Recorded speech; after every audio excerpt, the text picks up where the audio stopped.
Belakangan ini, negara kita disibukkan dengan masalah pengungsi dari etnis Rohingya dan terjadi penolakan, karena ada sebagian imigran Rohingya berperilaku kurang baik dan tidak patuh pada norma-norma warga setempat. Siapa sebenarnya mereka ini? Kenapa mereka melarikan diri dari negaranya sendiri? Ada beberapa versi tentang dari mana sebenarnya etnis Rohingya ini. Salah satunya, etnis Rohingya merupakan keturunan pedagang Muslim dan tentara Arab, Turki, atau Mongol yang pada abad ke-15 bermigrasi ke negara bagian Rakhine, Myanmar. Selama berabad-abad pedagang Muslim tersebut berbaur dengan para pendatang dari Bengal hingga membentuk etnis Rohingya. Sedangkan cerita yang dominan berkembang di dalam negeri Myanmar adalah Rohingya merupakan pendatang baru, imigran dari Bangladesh pada era kolonial Inggris. Namun menurut Gregory B. Poling, seorang pakar terkemuka yang mengamati wilayah Asia Tenggara, kisah ini palsu. Pada abad ke-18 Inggris datang dan menjadikan Myanmar sebagai koloninya. Inggris kemudian menganeksasi wilayah Rakhine dan kemudian mendorong terjadinya migrasi pekerja dari Bengal datang ke sana untuk bekerja sebagai buruh tani. Saat itu, orang-orang Bengal ini terkesan merampas hak-hak orang Myanmar. Hal ini membuat orang Myanmar merasa dijajah dua kali, yakni oleh Inggris dan orang-orang Bengal, yang secara fisik mirip etnis Rohingya. Mungkin dari sinilah konflik yang berkepanjangan dimulai.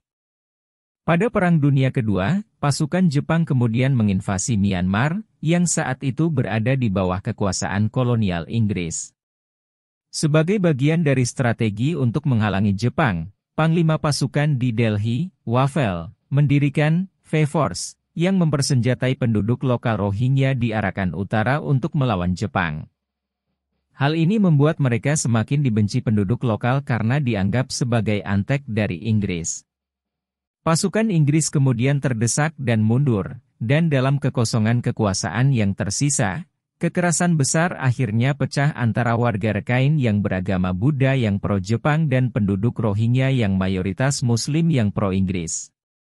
Yaitu ketika kaum Muslim Rohingya melarikan diri ke Arakan Utara yang masih dikuasai Inggris dan didominasi Muslim, dari wilayah mayoritas Buddha yang dikuasai Jepang, yang memicu genosida besar. Konflik pun semakin meluas dan menjadi semakin terpolarisasi oleh konflik perbedaan keyakinan. Selama periode ini, sekitar 22.000 orang Rohingya diakini telah melintasi perbatasan ke Bengal, yang saat itu merupakan bagian dari British India untuk menghindari kekerasan. Setelah pasukan Inggris dikalahkan, 40.000 orang Rohingya akhirnya melarikan diri ke Chittagong setelah pembantaian berulang kali oleh pasukan Burma dan Jepang. Mereka juga dianggap sebagai imigran ilegal dari India dan Bangladesh. Pada tahun 1947, seiring dengan lahirnya konstitusi baru di Myanmar, etnis Rohingya sempat diberi hak hukum dan suara penuh. Namun, kudeta militer Myanmar pada tahun 1962 dan diresmikannya Undang-Undang tahun 1982, menandai era baru penindasan ketegangan yang baru. Undang-undang ini membedakan 3 kategori kewarganegaraan, yaitu warga negara, penduduk berstatus tetap, dan orang asing. Orang-orang Rohingya, meskipun banyak yang telah tinggal di Myanmar selama berabad-abad, dikecualikan dari daftar kelompok etnis yang diakui sebagai warga negara.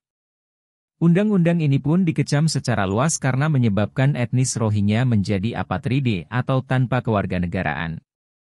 Hal ini mengakibatkan pembatasan hak-hak dasar seperti hak untuk bepergian, hak memiliki properti, dan akses ke layanan publik. Rohingya menuai perhatian internasional setelah kerusuhan negara bagian Rakhine kembali teradai pada tahun 2012. Beberapa pemicu utama kerusuhan ini termasuk pembunuhan seorang gadis Buddha dan pemerkosaan dan pembunuhan seorang perempuan Muslim Rohingya. Pemerintah Myanmar memberlakukan kebijakan penanganan keras dan mendeployet pasukan keamanan untuk mengendalikan situasi. Beberapa laporan menyatakan bahwa pasukan keamanan tidak hanya berusaha mengendalikan kerusuhan tetapi juga terlibat dalam pelanggaran hak asasi manusia terhadap warga Rohingya. Pada akhirnya, puluhan ribu orang mengungsi akibat kekerasan tersebut, dengan banyaknya desa-desa yang hancur. Media internasional dan organisasi hak asasi manusia menggambarkan Rohingya sebagai salah satu etnis minoritas yang paling teraniaya di dunia.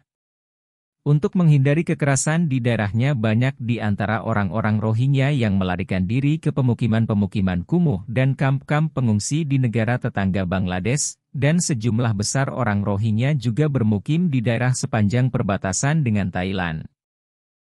Lalu pada tahun 2015 banyak pengungsi Rohingya menempuh perjalanan laut dalam upaya melarikan diri ke beberapa negara Asia Tenggara, termasuk Indonesia. Hal ini kemudian menjadi masalah baru bagi Indonesia. Sebagian dari pengungsi kabur dari tempat yang telah disediakan pemerintah setempat. Yang lebih parah lagi, ada 32 orang Rohingya yang terlibat kasus kriminal yang terjadi di Aceh sepanjang tahun 2015 sampai 2023.